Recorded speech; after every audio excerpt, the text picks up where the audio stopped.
ಇವತ್ತು ನಾನೊಂದು ಹೇಳಿರುವಂತಹ ಈ ಮನೆ ಮದ್ದಿದೆಯಲ್ಲ, ಇದನ್ನ ನೀವು ಸೇವಿಸೋದ್ರಿಂದ ನಿಮಗೆ ಯಾವುದೇ ಕಾರಣಕ್ಕೆ ಹಾರ್ಟ್ ಅಟ್ಯಾಕ್ ಆಗದೇ ಇರೋ ರೀತಿಯಲ್ಲಿ ನೀವು ನಿಮ್ಮ ಜೀವನವನ್ನು ನಡೆಸಬಹುದು. ವಿಡಿಯೋನ ಸಂಪೂರ್ಣವಾಗಿ ನೋಡಿ, ಅದೇ ರೀತಿಯಲ್ಲಿ ಟ್ರೈ ಮಾಡಿ ಕೂಡ. ನಮಸ್ಕಾರ ಎಲ್ರಿಗೂ, ಅಮ್ಮಿಸ್ ಲೈಫ್ ಸ್ಟೈಲ್ಗೆ ಸ್ವಾಗತ. ಸ್ನೇಹಿತರೆ, ಇವತ್ತು ನಿಮ್ಗೊಂದು ಮನೆ ಮದ್ದು, ಅದರಲ್ಲೂ ತುಂಬಾ ವಿಶೇಷವಾದಂತ ಮನೆ ಮದ್ದನ್ನ ಹೇಳ್ಕೊಡ್ತಾ ಇದ್ದೇನೆ. ಅದೇನಂತ ಹೇಳಿದ್ರೆ, ನಿಮ್ಗೆ ಗೊತ್ತಿದೆ, ಬಹಳಷ್ಟು ಜನ ಈ ಕೊಲೆಸ್ಟ್ರಾಲ್ ಸಮಸ್ಯೆಯಿಂದ ಬಳಲ್ತಾ ಇರ್ತೇವೆ, ಇಲ್ಲ ಕೊಬ್ಬಿನಾಂಶ ಜಾಸ್ತಿಯಾಗಿ ಕ್ರಮೇಣವಾಗಿ ಏನಾಗುತ್ತೆ, ನಮ್ಮ ರಕ್ತನಾಳಗಳಲ್ಲಿ ಬ್ಲಾಕೇಜ್ ಪ್ರಾರಂಭ ಆಗುತ್ತೆ. ಅದರಿಂದಾಗಿ ಹಾರ್ಟ್ ಅಟ್ಯಾಕ್ ಆಗ್ತದೆ, ಅಂದ್ರೆ ಹೃದಯ ಸ್ತಂಭನ ಆಗ್ತದೆ. ನೀವು ಹೊರಗಡೆಯಿಂದ ನೋಡಿ ತುಂಬಾ ಫಿಟ್ ಆಗಿ ಕಾಣಿಸ್ತೀರಾ, ಆದ್ರೆ ಒಳಗಿಂದೊಳಗಡೆನೆ ನಮ್ ಬ್ಲಾಕ್ ಆಗೋದು ನಮ್ಗೆ ಗೊತ್ತಿರಲ್ಲ. ಆ ರೀತಿಯಾಗಿ ಏನಾಗುತ್ತೆ, ನಾವು ನಿಮ್ಗೆ ಗೊತ್ತಿದೆ, ಸಾಮಾನ್ಯವಾಗಿ ನಾವು ಮಧ್ಯದಲ್ಲಿ ಡಾಕ್ಟರ್ ಹತ್ರ ಹೋಗಿ ಟೆಸ್ಟ್ ಮಾಡೋದು ಈ ತರ ಮಾಡೋದಿಲ್ಲ. ಯಾಕಂದ್ರೆ ನಮ್ಗೆ ನಾವು ಚೆನ್ನಾಗಿದ್ದೇವೆ ಅಂತ ತಿಳ್ಕೊಂಡಿರ್ತೇವೆ. ಹಾಗಾಗಿ ನಾವು ಬೇಕಾಬಿಟ್ಟಿಯಾಗಿ ತಿಂತೇವೆ, ಈ ಫ್ರೈ ಮಾಡಿರುವಂತಹ ಅಂಶಗಳನ್ನ ಜಾಸ್ತಿ ತಿಂತೇವೆ. ಇದೆಲ್ಲದರಿಂದಾಗಿ ನಮ್ಮ ರಕ್ತನಾಳಗಳಲ್ಲಿ ಕೊಬ್ಬಿನ ಶೇಖರಣೆ ಜಾಸ್ತಿ ಆಗ್ತಾ ಹೋಗುತ್ತದೆ, ಹಾರ್ಟ್ ಅಟ್ಯಾಕ್ ಆಗ್ತದೆ. ಈ ಹಾರ್ಟ್ ಅಟ್ಯಾಕ್ ಆದಾಗ ನಾವು ಏನು ಮಾಡ್ಲಿಕ್ಕಾಗಲ್ಲ. ಇದನ್ನ ನಾವು ತಪ್ಪಿಸ್ಲಿಕ್ಕೆ ಒಂದು ಅದ್ಭುತವಾದ ಮನೆ ಮದ್ದನ್ನು ನಾನು ಹೇಳ್ತಾ ಇದ್ದೇನೆ.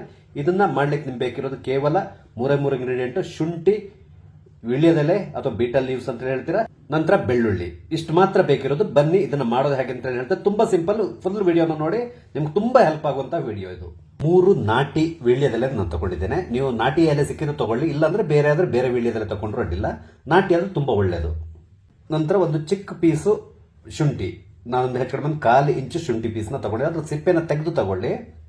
ಹಾಗೆ ಒಂದು 5 ಬೆಳ್ಳುಳ್ಳಿನ ತಗೊಳ್ಬೇಕು, 5 ವೇಸಲು ಬೆಳ್ಳುಳ್ಳಿ. ಇದು ಸಿಪ್ಪೆನ ತೆಗೆದು ತಗೊಳ್ಳಿ. ವೀಳ್ಯದೆಲೆ ಚೆನ್ನಾಗಿ ತೊಳ್ಕೊಂಡಿರ್ಬೇಕು. ಈಗ ಇದನ್ನೆಲ್ಲವನ್ನು ನೀವು ಒಂದು ಕುಟ್ಟಾಣಿಗೆ ಹಾಕ್ಬಹುದು, ಇಲ್ಲಾಂದ್ರೆ ನೀವು ಮಿಕ್ಸಿಯಲ್ಲಿ ಕೂಡ ಇದನ್ನ ಕಡ್ಕೋಬಹುದು. ನಾನು ಕುಟ್ಟಾಣಿಯಲ್ಲಿ ಕುಟ್ತಾ ಇದ್ದೇನೆ.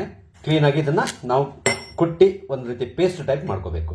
ಈ ತರ ನಾನು ಗುದ್ದಿ ಇದನ್ನ ಒಂದು ರೀತಿ ಪುಡಿ ಮಾಡ್ಕೊಂಡಿದ್ದೇನೆ. ಇದಕ್ಕಿಂತ ಚಿಕ್ಕದಾಗಿ ಬೇಕಾದ್ರೂ ನೀವು ಗುದ್ಕೊಳ್ಬಹುದು, ಪರವಾಗಿಲ್ಲ. ಇಲ್ಲಾಂದ್ರೆ ನೀವು ಮಿಕ್ಸಿಯಲ್ಲಿ ಗ್ರೈಂಡ್ ಕೂಡ ಮಾಡ್ಕೋಬಹುದು. ಇದನ್ನ ಈಗ ಹೇಗೆ ತಗೊಳ್ಳೋದು ಅಂತ ಹೇಳ್ಕೊಂಡು ನಾನು ಹೇಳ್ತೇನೆ. ಈ ರೀತಿ ಮಾಡ್ಕೊಂಡು ನೀವು ಪ್ರತಿದಿನ ಬೆಳಿಗ್ಗೆ ಎದ್ದ ತಕ್ಷಣ, ಅಂದ್ರೆ ಖಾಲಿ ಹೊಟ್ಟೆಯಲ್ಲಿ ಇದನ್ನ ತಿಂದ್ರೆ ತುಂಬಾ ಉತ್ತಮ. ಒಂದ್ಸರಿ ತಿಂದಾದ್ಮೇಲೆ ಒಂದು ಅರ್ಧ ಗಂಟೆವರೆಗೆ ನೀವು ಏನನ್ನು ತಿನ್ಬಾರ್ದು. ಅಂದ್ರೆ ನೀರು ಆಗ್ಲಿ, ಟೀ ಕಾಫಿ ಕುಡಿಯೋದು ಏನು ಮಾಡ್ಬೋದು. ಒಂದು ಅರ್ಧ ಗಂಟೆ ಇಲ್ಲರ ಅಟ್ಲೀಸ್ಟ್ ಒಂದು 20 ನಿಮಿಷ ಆದ್ರೂ ನೀವು ಖಾಲಿ ಹೊಟ್ಟೆಲಿ ಇದ್ಬಿಡ್ಬೇಕು. ಆ ನಂತರ ನೀವು ಏನ್ ಬೇಕಾದ್ರೂ ತಿನ್ಬೋದು, ಸಮಸ್ಯೆ ಇಲ್ಲ. ಈ ರೀತಿ ನೀವು 18ರಿಂದ 25 ದಿನ, ಮಿನಿಮಮ್ 18 ದಿನ, ಅಂದ್ರೆ ಏನು ಒಂದು ಮಂಡಲ ಅಂತಾರಲ್ಲ ಆ ತರ. ಅದಾದ್ಮೇಲೆ 25 ದಿನ, ಮ್ಯಾಕ್ಸಿಮಮ್ 25 ದಿನದವರೆಗೆ ನೀವು ಇದನ್ನ ತಿಂತಾ ಬಂದ್ರೆ ನಿಮ್ಮ ಹೃದಯದ ನಾಳಗಳು ಅಂತ, ಅಥವಾ ನಮ್ಮ ದೇಹದಲ್ಲಿರುವಂತಹ ಎಲ್ಲಾ ರಕ್ತನಾಳಗಳಲ್ಲಿ ಕೊಬ್ಬಿನ ಅಂಶ ಏನಾದ್ರು ಶೇಖರಣೆ ಆಗಿದ್ರೆ ಅದು ಕ್ರಮೇಣ ಕಮ್ಮಿ ಆಗ್ತಾ ಬರ್ತದೆ. ಅದೇ ರೀತಿಯಲ್ಲಿ ಕೊಲೆಸ್ಟ್ರಾಲ್ ಇದ್ರೂ ಕೂಡ ಕರಗ್ತದೆ. ಹೀಗಾಗೋದ್ರಿಂದ ನಿಮಗೆ ಹೃದಯ ಸಂಬಂಧಪಟ್ಟಂತ ಯಾವುದೇ ಸಮಸ್ಯೆ ಇದ್ರೆ ಅದು ಕಮ್ಮಿ ಆಗ್ತಾ ಬರ್ತದೆ. ಅದಕ್ಕೂ ಮೊದಲು ಮುಖ್ಯವಾಗಿ ನಿಮ್ಗೆ ಹೇಳ್ತೇನೆ, ಹಾರ್ಟ್ ಅಟ್ಯಾಕ್ ಅಂತೂ ಖಂಡಿತವಾಗಿ ಆಗಲ್ಲ.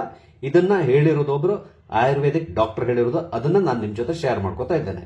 ಇದರಲ್ಲಿ ನಿಮ್ಗೆ ಯಾವುದೇ ರೀತಿಯ ಸೈಡ್ ಎಫೆಕ್ಟ್ಸ್ ಆಗುವಂತ ಅಂಶ ಯಾವುದೂ ಇಲ್ಲ. ಹಾಗಾಗಿ ನೀವು ಧೈರ್ಯದಿಂದ ತಗೊಳ್ಬಹುದು.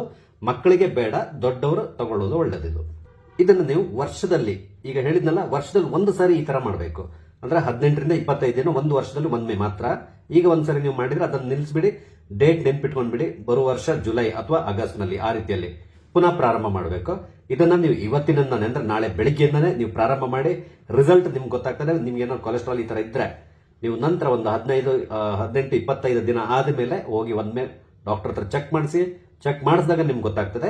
ಇದ್ರ ಜೊತೆ ಸ್ವಲ್ಪ ವ್ಯಾಯಾಮ ಮಾಡಿದ್ರೆ ತುಂಬಾ ಒಳ್ಳೇದಂದ್ರೆ ಈ ವಾಕ್ ಮಾಡೋದು ಈ ತರ ಏನಿದೆಯೋ ಅದೆಲ್ಲದು ನಿಮ್ಗೆ ಗೊತ್ತಿದೆ. ನಮಗೆ ಫಿಸಿಕಲ್ ಆಕ್ಟಿವಿಟೀಸ್ ಜಾಸ್ತಿ ಆದಷ್ಟು ನಮ್ಗೆ ಈ ಕೊಲೆಸ್ಟ್ರಾಲ್ ಸಂಬಂಧಪಟ್ಟಂತ ಸಮಸ್ಯೆಗಳು ಕಮ್ಮಿ ಆಗ್ತಾ ಹೋಗ್ತದೆ. ಇದರಲ್ಲಿ ನಾವು ಉಪಯೋಗಿಸಿರುವಂತಹ ಎಲ್ಲಾ ಇಂಗ್ರೀಡಿಯೆಂಟ್ ಇದೆಯಲ್ಲ, ಎಲ್ಲದೂ ಕೂಡ ಅಷ್ಟು ನಮ್ಮ ರಕ್ತವನ್ನು ಶುದ್ಧ ಮಾಡಲಿಕ್ಕೆ ಮತ್ತೆ ಈ ಕೊಲೆಸ್ಟ್ರಾಲ್ ನ ಕರಗಿಸಲಿಕ್ಕೆ ತುಂಬಾ ಸಹಕಾರಿಯಾಗಿರುವಂತಹ ಇಂಗ್ರೀಡಿಯೆಂಟ್ಸ್. ಹಾಗಾಗಿ ನಮ್ಮ ಈ ಎಲ್ಲ ಸಮಸ್ಯೆಗಳಿಗೆ ಇದರಿಂದ ಪರಿಹಾರ ಸಿಗ್ತದೆ. ಒಂದು ಅದ್ಭುತವಾದ ಮನೆ ಮದ್ದನ್ನು ನಿಮ್ಗೆ ಹೇಳಿದ್ದೇನೆ. ನೋಡ್ಲಿಕ್ಕೆ ತುಂಬಾ ಸಿಂಪಲ್ ಆಗಿದೆ, ಮಾಡ್ಲಿಕ್ಕೆ ಕೂಡ ಸುಲಭ. ಅದರಿಂದಾಗಿ ನಿಮ್ಮ ಹೃದಯಕ್ಕೆ ಸಂಬಂಧಪಟ್ಟಂತ ಎಲ್ಲ ಸಮಸ್ಯೆಗಳನ್ನ ಇದರಿಂದ ನಿವಾರಣೆ ಮಾಡ್ಕೋಬಹುದು. ಜೊತೆಗೆ ಹಾರ್ಟ್ ಅಟ್ಯಾಕ್ ಆಗದೇ ಇರೋ ರೀತಿಯಲ್ಲಿ ನಮ್ಮನ್ನು ನಾವು ರಕ್ಷಿಸಿಕೊಳ್ಬಹುದು. ಇದನ್ನ ಎಲ್ರಿಗೂ ಶೇರ್ ಮಾಡಿ, ಯಾಕಂದ್ರೆ ಎಲ್ರಿಗೂ ಉಪಯೋಗ ಆಗುವಂತಹ ಒಂದು ಈ ಮನೆ ಮದ್ದು. ನಿಮ್ಗೆ ನನ್ನ ಈ ವಿಡಿಯೋ ಇಷ್ಟ ಆಗಿದ್ದಲ್ಲಿ ದಯವಿಟ್ಟು ಲೈಕ್ ಮಾಡಿ, ಶೇರ್ ಮಾಡಿ. ಹಾಗೆ ಇಲ್ಲಿವರೆಗೆ ನೀವು ನನ್ನ ಚಾನಲ್ ಸಬ್ಸ್ಕ್ರೈಬ್ ಮಾಡಿಲ್ಲ ಅಂದ್ರೆ ದಯವಿಟ್ಟು ಸಬ್ಸ್ಕ್ರೈಬ್ ಮಾಡಿ. ನಾನು ಹಾಕುವಂತ ಎಲ್ಲ ವಿಡಿಯೋಗಳನ್ನು ನೋಡಿ ನನಗೆ ಸಪೋರ್ಟ್ ಮಾಡಿ. Thank you.